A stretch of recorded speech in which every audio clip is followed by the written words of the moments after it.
ბიუჯეტის თანხების შეინიღება როგორც გადაუდებელი ხარჯები. აი ასეთი იყო დღეს პროკურატურის პოზიცია და კიდევ ერთს გავიხსენებ დღევანდელი პროცესიდან. მე ვარ რუსული სისტემის პირადი პატიმარი, ამბობს მესამე პრეზიდენტი, ოცნებას მის წამებაში ადანაშაულებს და ითხოვს მხოლოდ სამართლიანმა სასამართლომ გაასამართლოს. ამჟამინდელ ქართულ მართლმსაჯულებას უნდობლობას უცხადებს ნიკა. დიდი მადლობა კიდევ ერთხელ რომ ხართ ჩვენი სტუმარი. მოდი პირველ რიგში მინდა თქვენთან საუბარი დავიწყო სწორედ აი ამ თემიდან გამომდინარე. ანუ საქართველოს მესამე პრეზიდენტი ამბობს, რომ მისი ბრალდება არის აბსურდული, რომ ის არის პუტინის და ბიძინა ივანიშვილის ტყვე, წამება, რომელზეც მან ისაუბრა და ის ამბობს, რომ ქართულ სასამართლოში მას ვერ წარმოუდგენია საკუთარი სიმართლის დამტკიცება. მაგრამ ამ ქართული სასამართლოს იქით, რომელიც სხვათა შორის მემკვიდრეობით ერგო უკვე ქართული ოცნების რეალობაში საქართველოს, იმიტომ რომ ჩვენ ვლაპარაკობთ, რომ ეს მოსამართლეები, ეს პროკურორები ყველანი, ვინც დღეს არ მოსწონს ოპოზიციას, არიან წინა ხელისუფლებისგან მემკვიდრეობით მიღებულები, არის ეს რეალობა. როგორ წარმოგიდგენიათ, როგორც მისი პარტიის ლიდერს, ნაციონალური მოძრაობის ლიდერს, როგორც ოპოზიციის ლიდერს, როგორ უნდა განვითარდეს სააკაშვილის თავს პროცესები? კი, დიდი მადლობა. მადლობა შენ. გიპასუხეთ აუცილებლად და აქვე დიახაც დაგეთანხმებით, რომ დიახაც, კი ბატონო, მემკვიდრეობით ერგო ამჟამინდელ ხელისუფლებას ის სასამართლო სისტემა, რომელიც დღეს რგუნავს და ჩაგრავს უამრავ ადამიანს უსამართლოდ, უბრალოდ განსხვავება არის ერთმნიშვნელოვან კომპონენტში ყოფილთან ერთად სიმართლეც უნდა ითქვას, კორუმპირებული არ იყო სასამართლო, იყო პოლიტიზირებული ჩვენი ხელისუფლების დროს, მაგრამ ჩვენ ხელისუფლებასაც ხო მემკვიდრეობით ერგო. ესეც უნდა სიმართლე აქვე უნდა დავძინოთ. იმ ხელისუფლებასაც მემკვიდრეობით ერგო. საბჭოთა კავშირის დროსაც, აი მეფის რუსეთის დროსაც, ამ ქვეყანაში სასამართლო დამოუკიდებელი და ობიექტური ნამდვილად ყოველთვის იყო სასამართლო და პროკურატურა ხელისუფლების პოლიტიკური ნების შემსრულებელი და მოდი აი წარსულზე კი არ ველაპარაკებთ კაცითან ეხლა. გულის ტკივილით ვსაუბრობ ამას, ვადასტურებ. უბრალოდ როგორ წარმოგიდგენიათ, არ არის ამ ქვეყანაში სხვა სასამართლო. არა და ვადასტურებ ამ ყველაფერს თქვენს მიერ ნათქვამ, ასე ვთქვათ, რეპლიკას უბრალოდ შლი. და რაზეც მიხეილ სააკაშვილმა თავად ისაუბრა, ხო, თუ კი რამეზე წუხს ყველაზე მეტად წუხს იმაზე, რომ სასამართლო სისტემაში ვერ განხორციელდა საჭირო რეფორმები, სხვა შემთხვევაში პროცესები ქვეყანაში სხვანაირად წარიმართებოდა. ამიტომ არის ძალიან მნიშვნელოვანი, რომ პირველ რიგში ქართულ მართლმსაჯულებას ეშველოს და ქართულ მართლმსაჯულებას როგორ უნდა ეშველოს და როგორ უნდა გატარდეს რეფორმები, თუ ძირითადად ცვლილებები არ განხორციელდა პოლიტიკურ დონეზე. ნიკა, სანამ ამ სავარაუდო ცვლილებებზე ვისაუბრებთ, აი ახლა შევხედოთ თვალებში რეალობას და ამ რეალობიდან ამოვიდეთ. სააკაშვილი ამბობს, რომ ეგებ თქვენ მოგეთხოვათ, ანუ მედიას მიმართა, რომ მე ამ უსამართლო სასამართლოში კი არ დავამტკიცო ჩემი სიმართლე, არამედ მომავალში დამოუკიდებელ ჯერჯერობით გვაქვს ეს სასამართლო, რაც გვაქვს. მე მაინტერესებს პარტია ალბათ განიხილავთ გაქვთ თქვენი გეგმა. როგორ წარმოგიდგენიათ თქვენ სააკაშვილის გათავისუფლება? დიახ, სააკაშვილის გათავისუფლება მე წარმომიდგენია საზოგადოების, ოპოზიციის და მითხოვს და გამომერო ოპოზიცია დღეს ყველა ვისაც უნდა ცვლილება და ასეთი დღეს არის გაცილებით მეტი ვიდრე ხელისუფლების მორჩილებაში მყოფი ადამიანი. გაცილებით მეტი ეს გაყალბება აჩვენა ციფრებში და პროცენტებში, ხო? რომ ეს ასე არის. საზოგადოების აქტიურობას შეუძლია სწორი მიმართულება მიცეს პროცესების განვითარებას. სანამ მიხეილ სააკაშვილის ქვეყნის მესამე პრეზიდენტი არის მურუსიძეს სასამართლოში და მურუსიძე ასამართლებს ღარიბაშვილთან ერთად და ბიძინა ივანიშვილთან ერთად, რასაც ზურგს უმაგრებს ძირგამომხრელი რუსული სპეცსამსახურები, ვერ იქნება სამოქალაქო მშვიდობა, უბრალოდ ვერ იქნება, იცით? ის რაც ძალიან გვინდა, ის რაც ძალიან უნდა ხელისუფლებას არის, რომ დაპირისპირება გაღვივდეს და სისხლი დაივღაროს და ნაცვლად იმისა, რომ დეპოლარიზაციით იყოს დაკავებული და დაპირისპირების რაღაცნაირად განმუხტვით, მათ გასაკეთებელს ჩვენ ვაკეთებთ ოპოზიცია რამდენადაც ეს შეგვიძლია რომ სისხლის ზღვრის პროცესში არ გადავაგდოთ ქვეყანა და სახელმწიფო პრაქტიკულად მხოლოდ მათ რიტორიკას დააკვირდით ინგა სამოქალაქო ომის რიტორიკის დარი რიტორიკა აქვს ხო სამოქალაქო ომის გაჩაღების რიტორიკა აქვს და ამ მხრივ დანის პირზე დაყავს ქვეყანა ქართულ ოცნებას აქ თუ ოპოზიცია ჩვენ არ გამოვიჩენთ გონიერებას პირდაპირ გეუბნებით არათუ შორეულ პერსპექტივაში შესაძლებელია ერთ კვირაშიც რამდენიმე დღეში პროცესები იყოს მძიმედ შეუქცევადი. ოპოზიცია ხართ თქვენ, სანამ არ გამოვიჩენთო გონიერებას რომ ამბობთ, ამიტომ გისვამ დამგე. ოპოზიცია ხართ თქვენ, თქვენ ხართ ნაციონალური მოძრაობის ლიდერი და პარალელურად ოპოზიციის აი ამ კოალიციური წარმონაქმნის ლიდერი, მაგრამ მე სანამ ოპოზიციის ბრძოლაზე მეტყვით მითხარი, როგორ წარმოგიდგენიათ თქვენვე ოპოზიციას, მისი პარტიის ლიდერს, მისი გათავისუფლება. კაცმა თქვა დღეს გისოსებს მიღმა იქ მე არ ვაპირებ ამ სასამართლოსთან თანამშრომლობას. ამ სასამართლოსთან თანამშრომლობა, როდესაც საქმე ეხება მით უმეტეს პოლიტიკოს, მით უმეტეს ეხა მიხეილ სააკაშვილს, ეხა შეუძლებელია ითანამშრომლო, იმიტომ რომ თავშივე იცი რომ არის რბილად რო თქვა უსამართლო და განაჩენი უკვე დაწერილია იმ აბსურდულ საქმეებზე, რაზეც ედავებიან, ხო?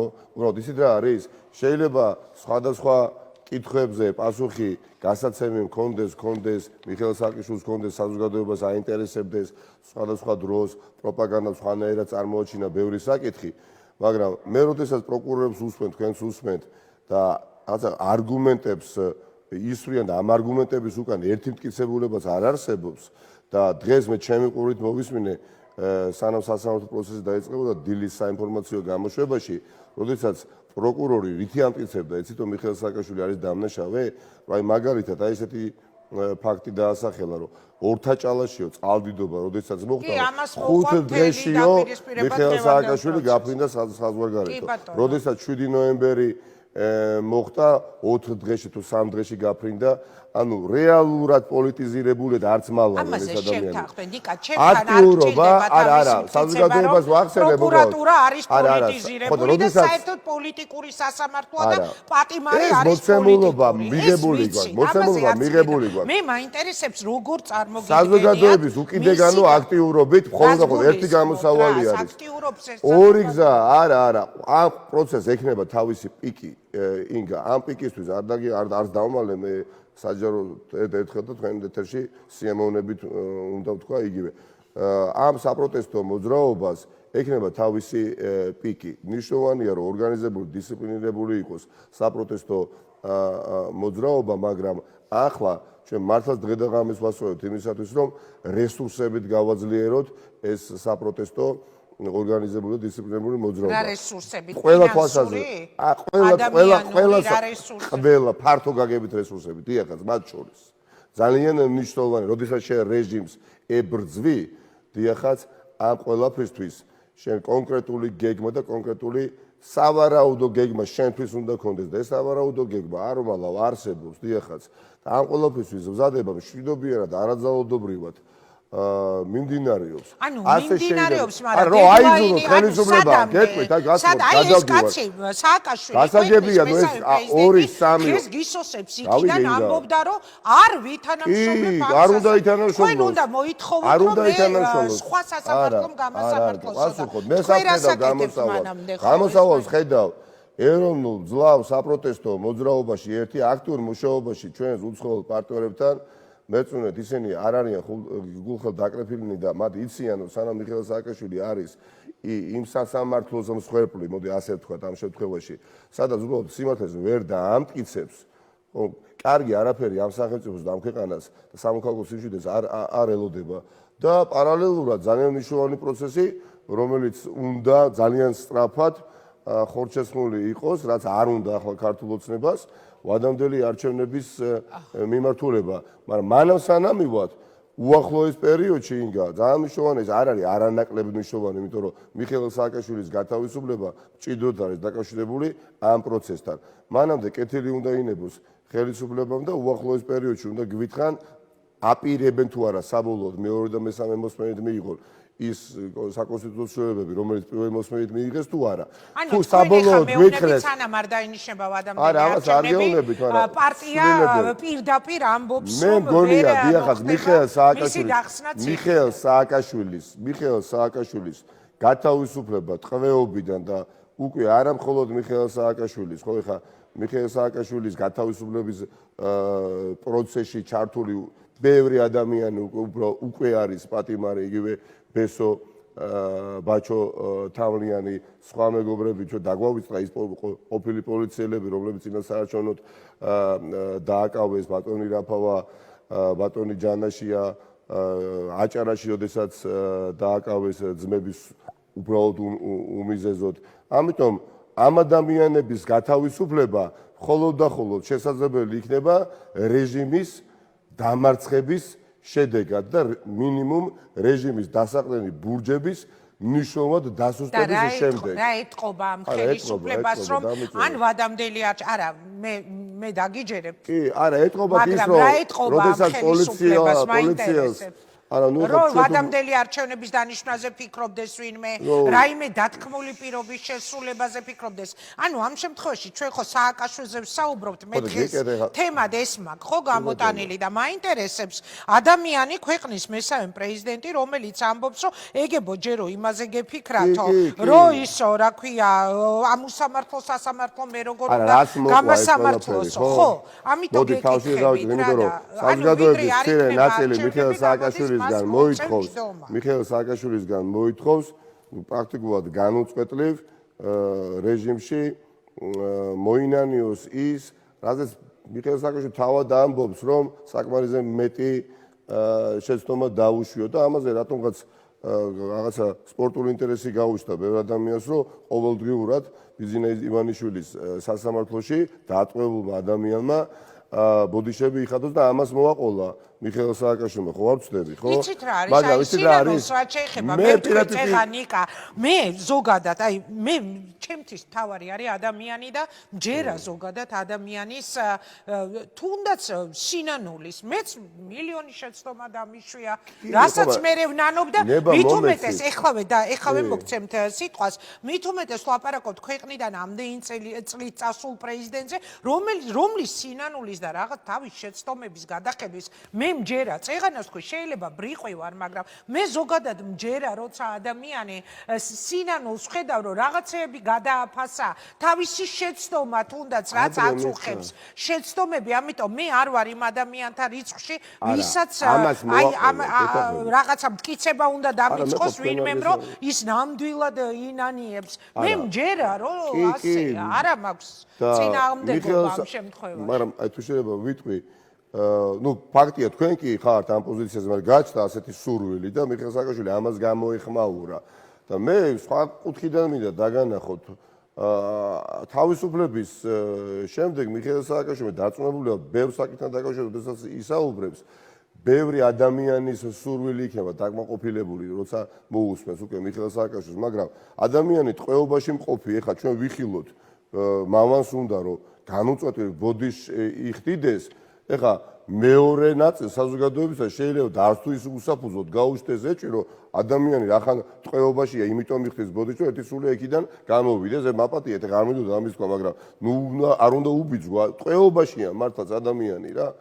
და 7 ნოემბერზე, როდესაც საუბრობდა, ვიტყვი ამ ყველაფერს და წუხილი გამოთქვა, ხო, გარკვეული მან 7 ნოემბერთან დაკავშირებით, მაგრამ ფართო კონტექსტში გეოპოლიტიკური ვითარება იმ დღეებში როგორი იყო ახსნა, მაგრამ იმაზე ნათელი დადასტურება, რომ ჩვენი პარტია შეცვლილია, რა უნდა იყოს, რომ 7 ნოემბერს იმ ხარეს მდგომი ადამიანები ვიყავი და დღეს ვარ ნაციონალ მოძრაობის თავმჯდომარე, მიხეილ სააკაშვილის დაფუძნებული პარტიის თავმჯდომარე. და მეწმუნეთ, რომ მისი ასე თქვა სურვილის გარეშე ეს ყველაფერი არ მოხდებოდა, ხო? ამიტომ ეხა მე მინდა ვთხოვო იმ საზოგადოების ნაწილს, რომ ნუ გვაქვს დატყვევებული ადამიანის მიმართ, სანამ ეს ადამიანი არის ტყვეობაში, რომ იმ საკითხებთან დაკავშირებით სინანული გამოთქვას ყოველდღიურად რამდენჯერად სასამართლოში მიიყვანენ, იმიტომ რომ შეიძლება და არც თუ ისე უსაფუძოდ ეს გამიმეორდა, ბევრ ადამიანს გაუჩნდეს, რომ ადამიანი, ესე იგი, რახან დატყვევებულია და იხტის ბოდიშს, ესე იგი, იქ უჭირს ფსიქოლოგიურად, ფიზიკურად და ერთი სულიაკი ეხოცება ბიზნესის იმუშავე. ანუ რა არის მის გონიათ, ეხა მიშა სააკაშვილს რაზე საუბრობს? ამიტომ აქ არც ეთიკურია, არც პრაგმატულია და არც შემისაზე ადამიანურია. როდესაც გამოვა თქვენთან ეთერში მე დარწმუნებული ვარ. მე დარწმუნებული, რომ ნასაუბარი ბევრჯერ ვისაუბრია ერთმანეთში, ზუსტად ვიცი, ახლა აბა გიჟი კი არ ვიყავი, ახალგაზრდა ადამიანი, ეხლა მე მართლა რატო არ მომწოდა 2007 წლის გარკვეული, ანუ მოქმედებები ხელისუფლების მხრიდან, ხო? იმაზე ეხლა მეც სიამოვნებით მოვიხდი, ბოდო დღემდე მაქვს ხო რაღაცა კადრები ჩარჩენილი თავში, ხო? და მიხეილ სააკაშვილი ამაზე წუხს, მაგრამ ადამიანს ვაცადოთ, ეს ადამიანი გამოვა, მაგრამ თავარი გვავიწყდება ამასობაში, რომ ეს ადამიანი არის სამართლიანი სასამართლოს გარეშე დარჩენილი და ასე იქნება თუ ჩვენ არ ვიაქტიურეთ და სწორად არ ვიარეთ ნიშნულოვან გზაზე. სიარული არის. მაინტერესებს. მე კიდევ ერთხელ ვიტყვი, ნიკა, მე არ ვარ ზოგადად შურისძიების ჟინით. ახსავსი ადამიანი ასაერთოდ არავის და არა, სხვა რამეს ვამბობ. უბრალოდ მინდა რომ განმარტო არავისთან მიმართებაში, როდესაც ადამიანი პატიმარია და ამბობს, რომ მე ვინანიებ და რაღაც ჩემ შეცდომებზე საუბრობ, ჩემთვის ეს ძალიან ისეთია რა, ადამიანურად ძალიან გასაგები. ანუ კიდევ ერთხელ უსვამ ხას.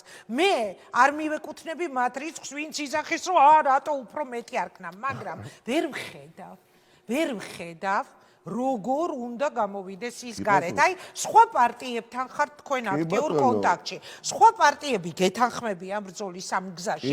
თქვენი პარტია მთლიანად გეთანხმება, იმიტომ რომ გამოაჩინა ამ პოლიტიკურმა პროცესებმა, რომ სააკაშვილის მომხრეები რაღაცეებში ნაწილი არ გეთანხმებათ, არის თუ არა ისეთი საკითხები, რაშიც შეიძლება ოპოზიციის სხვა წარმომადგენლებთან უფრო თანხმედრაში იყოს თქვენი მოსაზრება ვიდრე თქვენ პარტიაში. არა, მცირე ნაწილი ახლა ნაციონალურ მოძრაობის ამორჩევლის ეხა რომელიც ეხა მე მთხოვდა რომ მაგალითად ეხა ერთ დღეში გამეთავისუფლებია მიხეილ სააკაშვილი, ხო?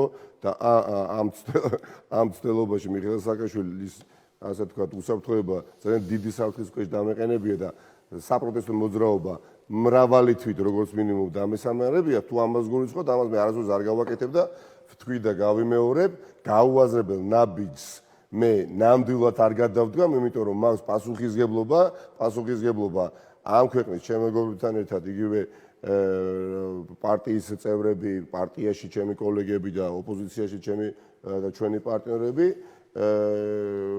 დავასამარო მათ იმედი და უბრალოდ რაღაცა ალბათობაც კი რომ რეჟიმი შეიცვალოს.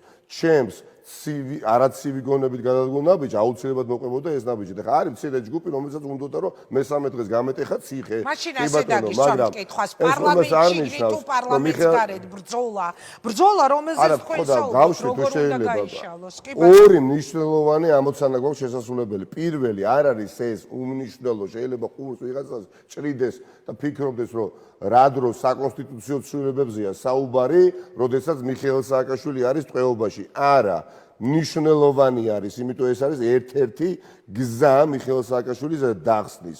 და ქართული ოცნება თუ ამ ცვლილებებს არ მიიღებს უახლოეს პერიოდში, ჩვენ ოპოზიცია განსაკუთრებით პარლამენტში, ვინც ჯერ კიდევ ვართ და მიზანი იქ დარჩენის, იცით, მხოლოდ და მხოლოდ იყოს საკონსტიტუციო ცვლილებების მიღება, მე განაწყვეტებას მივიღეთ ადეკვატურს რა.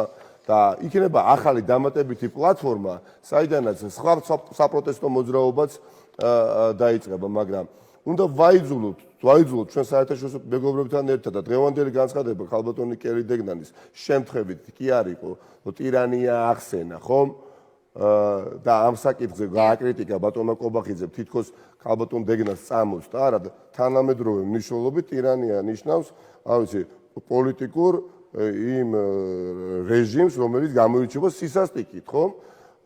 ამიტომ ძალიან მნიშვნელოვანია, რომ ეს ძალიან სწრაფად გავაკეთებიოთ და ვადამდელი არჩევნები ამ ქვეყანაში იქნება მჯერა, იქნება, არ იქნება, რატო ვარ ასეთი დარწმუნებული, ხა შეიძლება ბევრმა ადამიანმა მკითხოს, მე ხო ვიცი კულისებს მიღმა რას ვაკეთებ და როგორ ვემზადებით, ხომ? საპროტესტო მოძრაობას სჭირდება, თქვი აკი ზემოთ და გავიმეორებ, რესურსებით გაძლიერება. მზად უნდა შეხვდეს შენ საპროტესტო დიდ მოძრაობას, რომ ბოლოში გაიყვანო. მაგრამ ისე გააკეთო ეს, რასაც პირველი დღიდან ვაკეთებთ, არა ძალადობრივად.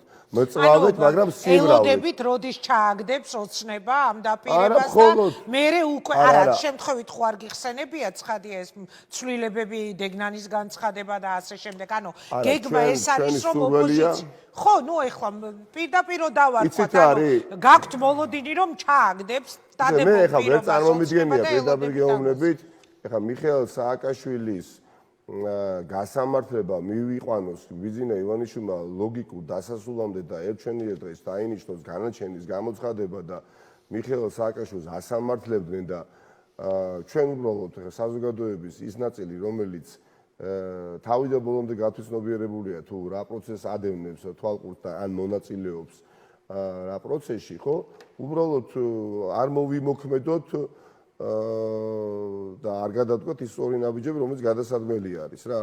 ამიტომ ეს უნდა ესმოდეს ჩვენ საერთაშორისო პარტნიორებსაც და ჩვენს ძვირფას წარმომადგენლებსაც, რომ ამასთან შეგუება არ იქნება ინგა და არ მინდა ეს ყველაფერი ამ ქვეყანაში მოხდეს. არ მინდა სამოქალაქო დაპირისპირება, ვიცი რომ ქართულ ოცნებას უნდა. ამიტომ ეს კვანძი მინდა გაიხსნას სისხლის ღრის გარეშე. ამის თქმა მინდა. ამისათვის ჩვენ ვემზადებით. არ არის არაფერი დასამალი. ვემზადებით ამ კვანძის გასახსნელად, მაგრამ ეს კვანძი 3 და 4 და 5 დღეში არ გაიხსნება. მაგრამ ამ ხელისუფლების გადამკიდე არაფერი გამორიცხული არ არის. მაგრამ ჩვენ უნდა ვიაროთ, მტკიცეთ და შეუპოვროთ იმ მიმართულებებით, რომელიც დავისახეთ და დიდი მადლობა. სხვაგვარად ეხლა მე გუშინ წინ მინდოდა მიხეილ სააკაშვილი ყოფილიყო გათავისუფლებული, მაგრამ იმ საზოგადოების ნაწილს მიმართავ, რომელიც შეიძლება დღეს ან დაიღალა, ან უბრალოდ მობეზდა ერთი და იგივე საინფორმაციო ველიდან მიწოდებული და მოწოდებული ინფორმაციის მიღება და გადამუშავება, ხო, ადამიანები ვარ და არა, ძვირფასო მეგობრებო, დღეს ქვეყნის მესამე პრეზიდენტს ჩვენ როდესაც ხედავთ რომ უსამართლოდ აი ასე პირდაპირ ეთერში საჯაროდ ექცევიან ეს ძალიან სულყე საკვებია ჩვენთვის ფიქრისთვის არის ძალიან სულყე საკვები დავფიქრეთ და მივიდეთ იმ გადაწყვეტილებამდე და დაუშვათ რომ ხვალდაზე ჩვენ რო აღმოვჩნდეთ საბრალდებო სკამზე რიგითი მოქალაქის სტატუსით შეიძლება სანათესაოს გარდა ვერავინ ვერ გაიგოს რამდენად ჩაგრავს სისტემა.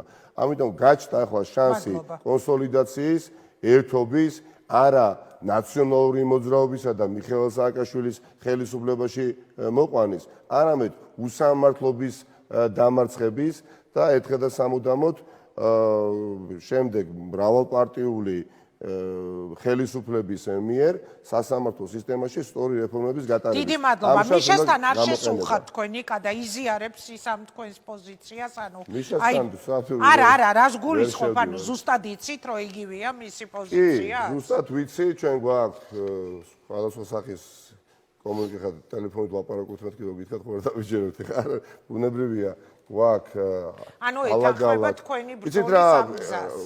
მიხეილ სააკაშვილი ხა ადევნებს თვალყურს ყველა გადაცემას, ისედაც ფორმაშია და პულზე ხელი უდევს, მაგრამ მე გარეთ ვარ, კიდევ უფრო უკეთ ვხედავ, უზიარებთ ერთმანეთს ჩვენს პოზიციებს და ეთანხმება თქვენი სადაც არის პრაგმატიზმი, სადაც არის რაციონალური მართვა, იქ შეიძლება მიხეილ სააკაშვილი არ დაეთანხმოს გეგმას. მადლობა ნიკა, წარმატებას გისურვებ, დიდი მადლობა თქვენ